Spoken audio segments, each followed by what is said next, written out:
and today we're exploring one of the most profound and puzzling questions of all: why does consciousness exist?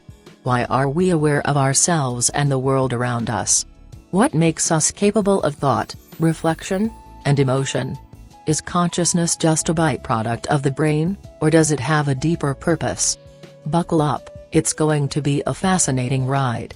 Before we can ask why consciousness exists, let's define what it is. At its core, consciousness is the state of being aware of and able to think about oneself and the environment. Imagine waking up from a deep sleep. That moment when your thoughts kick in, when you realize where you are and who you are, that's consciousness. But why does this happen? Why don't we function like machines, running on autopilot without any awareness? Scientists, philosophers, and spiritual thinkers have grappled with this question for centuries. To better understand, let's break consciousness down into its components.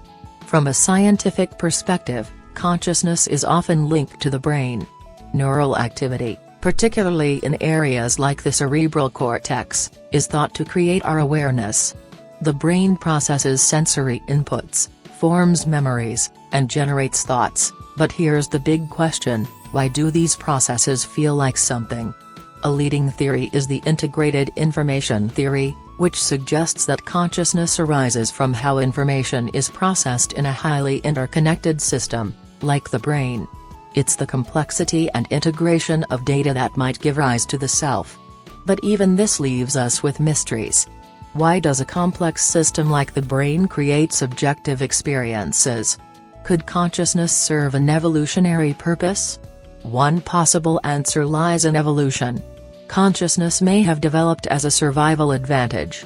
Think about it: being aware of your environment, planning for the future, and reflecting on past actions. These traits could help an organism survive and reproduce. A predator capable of strategizing is more likely to catch prey. A human who remembers past dangers is less likely to make the same mistake twice. But consciousness might go beyond mere survival.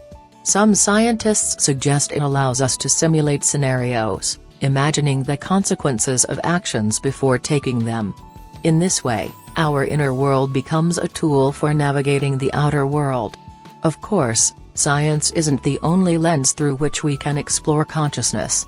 Philosophy has wrestled with the hard problem of consciousness, the question of why and how subjective experiences arise from physical processes in the brain.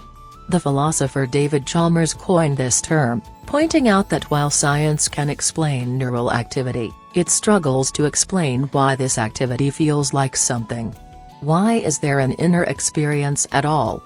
Some philosophers argue that consciousness might be a fundamental aspect of the universe, much like space and time.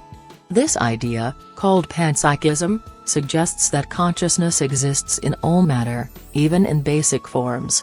Could it be that the universe is inherently aware in some way? So, why does consciousness exist? One compelling thought is that it gives us meaning. Without consciousness, we wouldn't experience love, curiosity, or wonder.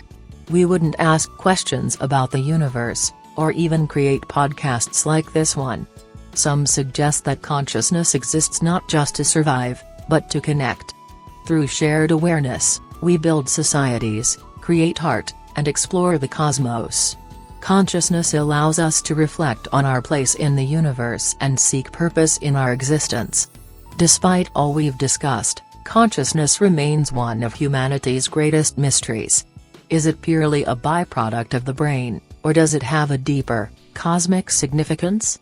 Could it even exist after death? The answers are elusive, but one thing is certain: consciousness makes life rich, vibrant, and deeply personal. It's what makes us human, and perhaps, it's what makes the universe meaningful.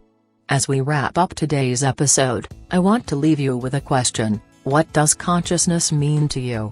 Is it a puzzle to solve, a gift to cherish, or something more? Thank you for joining me on this journey into the heart of what makes us who we are. Don't forget to subscribe to Mind Matters for more explorations of the mind and the mysteries of existence. Until next time, stay curious, stay reflective, and take a moment to appreciate the miracle of consciousness.